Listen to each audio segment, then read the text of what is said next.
मुझे पता ही नहीं था कि दाल और भी होती है। मैं केवल मसूर की दाल को दाल समझता था। दाल भी कुछ और होती हैं मुझे पता ही नहीं था। सुबह भी दाल, शाम को भी दाल। कभी बेसन के आलू माता बनाया करती थी, बेसन की साग। टमाटर तो एक सब्जी में एक डलता था। यदि गांव में होता था तब तो खूब टमाटर की साग खाते थे, पर खरीदना पड़ता था तो एक टमाटर। आलू, एक आलू सुबह बनता था, एक आलू शाम को। 1 किलो आलू एक हफ्ते पूछते थे हमारे यहाँ। साल में हफ्ते में एक बार मंगल के मंगल हमारे यहाँ बाजार लगती थी 2 किलोमीटर दूर, पौड़ा की बाजार। वहां बाजार से पिताजी सामान लाते थे, तो बाजार से ना पूरे गांव में हफ्ते भर का सामान एक दिन लाया जाता था पुराना। तो 1-2 किलो आलू आते थे। अब वो 2 किलो आलू एक हफ्ता पुजाना पड़ता था हमारी माता को। ऐसी गरीबी, ये बारिश पूरे घर में पानी चूता था, टपकता था। वो दिन देखे हैं, पर खुश थे। उस समय भी शिकायत नहीं थी, प्रसन्न थे, भरोसा था, मंदिर था। जो खाते थे ना, नमक रोटी पहले भोग लगाते थे। माता बनाती थी, हमारी माँ बनाती थी, हम जाते भोग लगाएं और भोग लगा के खाते थे। नाश्ता क्या होता है, ब्रेकफास्ट क्या होता है जानते नहीं थे। बात सवेरा हुआ मतलब नमक रोटी। सवेरा हुआ ना तो चाय रोटी या नमक रोटी। ना कहाँ की जलेबी और कहाँ का समोसा और कहाँ का पकौड़ा और कहाँ का चाउमीन, कहाँ का बर्गर, कहाँ का पिज्जा, ये तो अब सब देखने को मिलता है। ऐसी गरीबी में गुजारा हुआ है। भगवान के भरोसे शिकायत तब, दुखी तब भी नहीं रोए हम, तब भी रोए नहीं, आज भी नहीं रो रहे। तब भी ईश्वर का थैंक यू, धन्यवाद था, आज भी धन्यवाद प्रभु। तब भी तेरा ही दिया था, आज भी तेरा ही दिया है। तब भी तुम्हारी ही कृपा थी, आज भी तुम्हारी ही कृपा थी। तब भी तुम ही खवाते थे, आज भी तुम ही खवाते हो। महीना, साल बदला है। वो साल 1995 से 2000 का साल था, आज ये 2024 है। साल बदले हैं, मन स्थिति वही है कि तब भी ईश्वर के भरोसे थे और आज भी। तुम जरा हालात बिगड़ जाए ना, तुम रोने लग जाते हो। जरा तुम्हारे जीवन में संकट आवे, तुम्हारी हालत खराब, रो मर जाते हो, आत्महत्या तक करने की सोच लेते हो। मजबूत बनो रे भैया, मजबूत बनो। हालातों से लड़ना सीखो, परिस्थितियों से गुजरना सीखिए। अन्न के दाने की इज्जत करना सीखिए। मैं भीख मांगता था तो माताएं गांव की ना सुपड़ा होता ना, सुपड़ा, उसमें सीधा आटा, चावल, दाल और थोड़ा नमक के ढेला। उस समय हमारे टाइम पे ना नमक पिसा हुआ नहीं चलता था, ढेले वाला नमक चलता था। ढेले वाला नमक ही आया करता था घर में, पिसा हुआ नमक कभी नहीं आता था। ढेले वाला सस्ता था, पिसा हुआ थोड़ा महंगा था। तो गांव के लोग भी ना सीधा में नमक ढेला वाला ही दिया करते थे। तो वो नमक हम झोली लेके जाते थे, आटा अलग, चावल अलग, दाल अलग। कोई आलू भी देता था तो आलू भी रख लेते थे, नमक देते, नमक रख लेते। कुछ लोग कटोरी में घी दिया करते थे तो घी भी ले आया करते थे। आप सब दान दाताओं का, आप सबका टुकड़ा खा के बड़े भये हैं, आप सबकी रोटियां खा के बड़े भये हैं, इसलिए हम तो आप सबके ऋणी हैं। हम तो समाज के, भारत के प्रत्येक व्यक्ति के ऋणी हैं। हम किस बात का घमंड करें? तब भी ईश्वर के टुकड़ों पे पलते थे, आज भी उन्हीं मालिक के टुकड़ों पे पल रहे। घमंड किस बात का करें? घमंड करने जैसा क्या है कि हम घमंड करें? हम अपनी औकात भूले नहीं है साहब। एक बार मुझे याद है कि मैं स्कूल जाता था नंगे पांव। एक दिन मैंने घर में बोला, माँ मैं नहीं जाऊंगा स्कूल, सबके जूता हो, सब जूता पहन के आते हैं और आप हमें नंगे पांव भेजते, हमारे लिए जूते लाओ। जूते नहीं थे तो मैं पड़ोसी के मेरे जूता मांग के लाया, भाई साहब जरा जूते दे दो यार। तो उसने जूते नहीं, चप्पल थी उसके, तो उसकी चप्पल मांग के लाया। फिर मैं वो चप्पल पहन के स्कूल गया था। मतलब चप्पल भी मांग कर लाते थे, पहन के स्कूल जाते थे। ये स्थिति थी। महीने 2 महीने जब रोते थे तब पिताजी जूते लाते थे। तब लगता था नहीं लाते, क्यों नहीं लाते। अब पता लगा कि, अब पता चलता कि तब पैसे नहीं थे, कहां से लाएं। हालात देने वाले किसी को गरीबी ना दे, जान ले ले मगर बदनसीबी ना दे। सबसे बड़ा रोग है गरीबी। भगवान से मेरी प्रार्थना है किसी को गरीबी ना दे। सबके पास खाने को रोटी होनी चाहिए, रहने का घर होना चाहिए, पहनने को कपड़ा होना चाहिए। मुझे याद है मेरे पास पहनने को भरपूर कपड़े नहीं हुआ करते थे। मेरी मौसी जब आया करती थी ना, तो वो मेरे भाई, मेरे मौसी का लड़का जो कपड़े पहन के रिजेक्ट कर देता था, वो ले आया करती थी। मैं वो कपड़े पहना करता हूं, बहुत खुश होता था ये कपड़े आ गए। ऐसे हालातों में जीवन को गुजारा है प्रसन्नता पूर्वक। तब भी नहीं रोए, आज भी खुश।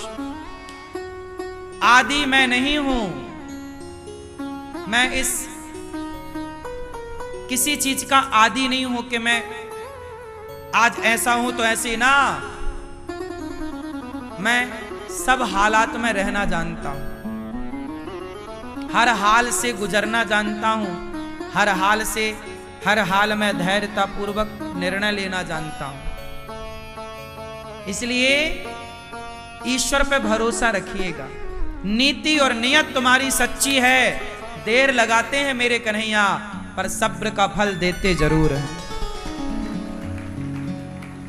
मैं बचपन में भीख मांगता था, इसलिए आज अन्य क्षेत्र चल रहा है।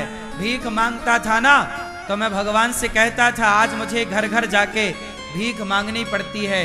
कभी मेरे प्रभु लायक बनाओगे तो यह भीख मांगने का ऋण चुकाऊंगा।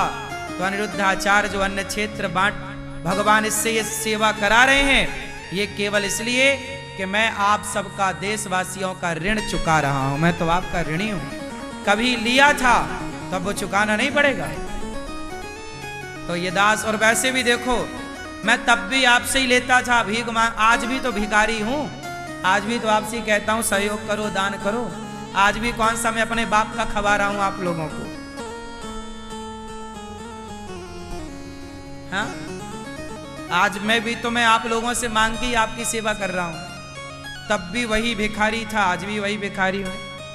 क्या बदला है? इसलिए मैं घमंड नहीं करता। मुझे घमंड करने का अधिकार नहीं है। तुम्हारे बाप दादों के पास बहुत पैसा है तो तुम घमंड कर सकते हो, क्योंकि तुम्हारी शोहरत है, दौलत है, तुम्हारे बाप की संपत्ति है। हम ठहरे भिखारी, और भिखारियों को भला अभिमान करने का अधिकार कहाँ होता है? किस बात का घमंड करें? हम अपनी औकात बहुत अच्छी जानते हैं, इसलिए हम अपनी औकात में रहते हैं, है ना। आप बहुत लोग ना, बाप की संपत्ति मिली है तो आप ऐशो आराम शराब पी रहे हैं, 5-5 हजार की शराब पी रहे हैं लड़के, मेरी उम्र के लड़के। कुछ बड़ी बड़ी गाड़ियों में चलना बुरा नहीं है, काम के लिए चलो। ओ यूं सड़कों में दौड़ा रहे हैं, क्लबों में जाके नाच रहे हैं पराई औरतों के संग।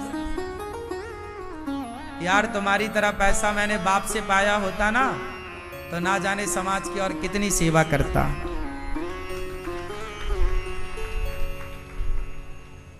मैंने तो भीख मांग मांग के सेवा स्टार्ट की, और भीख मांग के सेवा चल रही है। 100-280 माताएं, वृद्ध माताएं रहती हैं, सेवा है। गौरी गोपाल के दरवाजे से कोई आज तक भूखा नहीं जाता, सबको पेट भर भोजन मिलता है।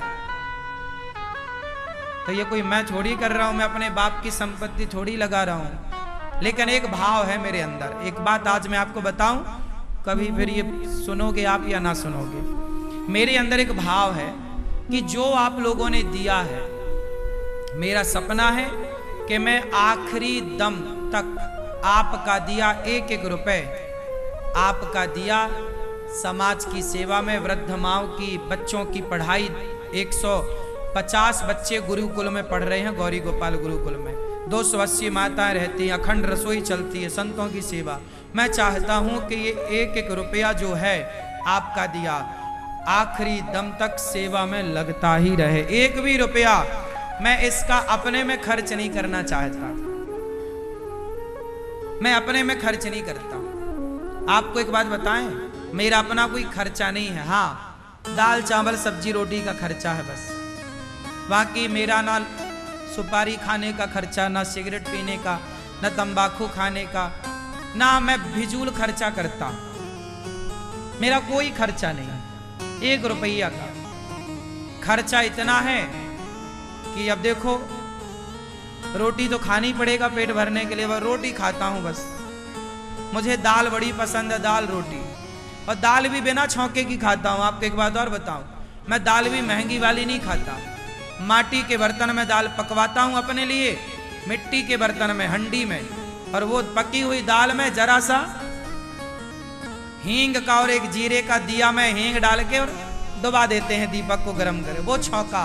वो इतना सादा जीवन जीते हैं और अपना खाते पीते आपको कथा सुनाते हैं। ज्यादा कोई नशा नहीं है, नशा खाने का है, रोटी खाने का।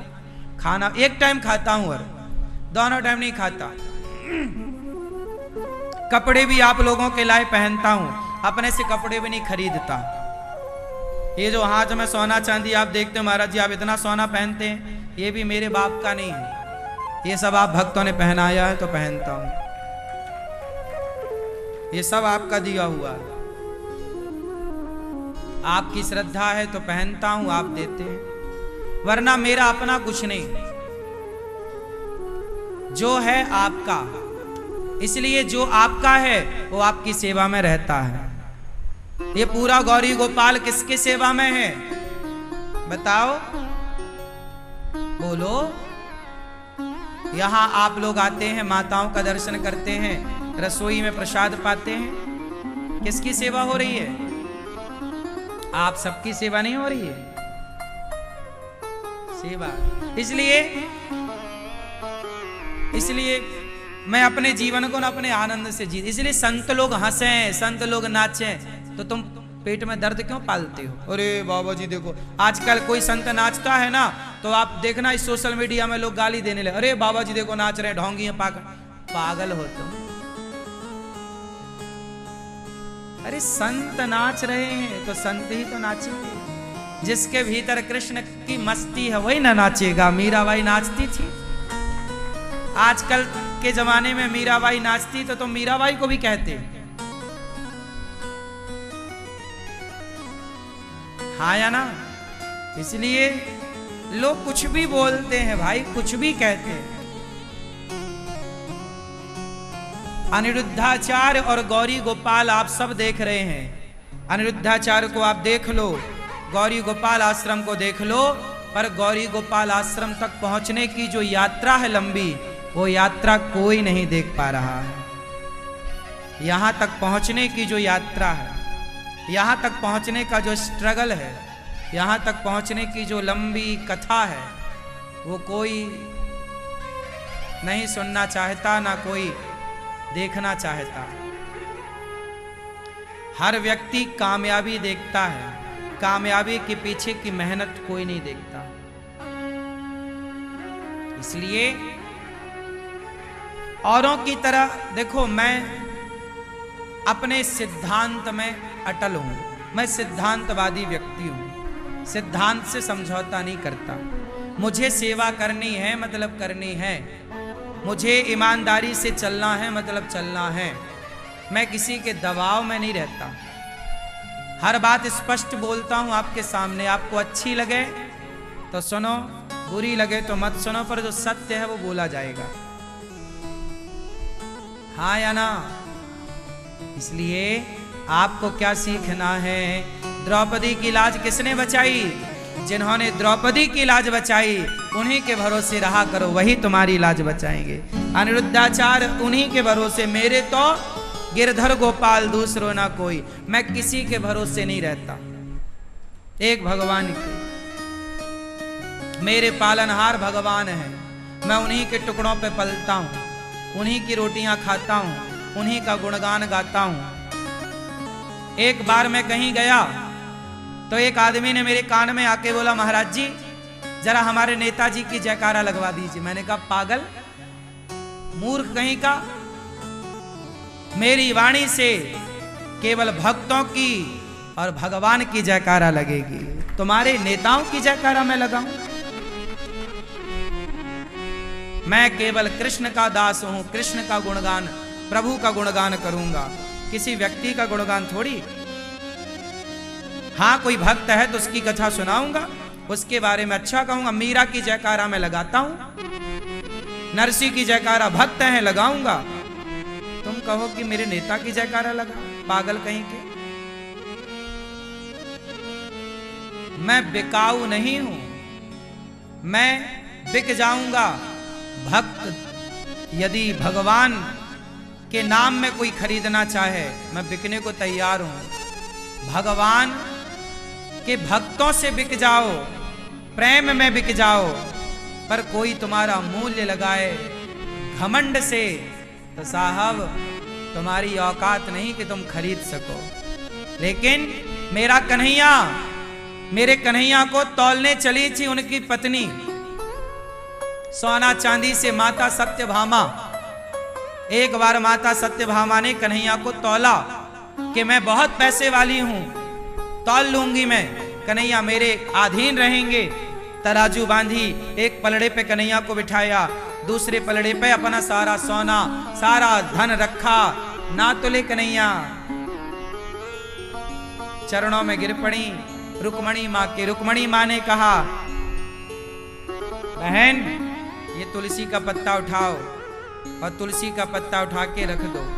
ज्यों तुलसी का पत्ता रखा, माता सत्यभामा ने, हजारों टन सोना था माता के पास, माता, लेकिन उस सोने से ना तुले। और मेरा कन्हैया एक तुलसी के पत्ते से तुल गए।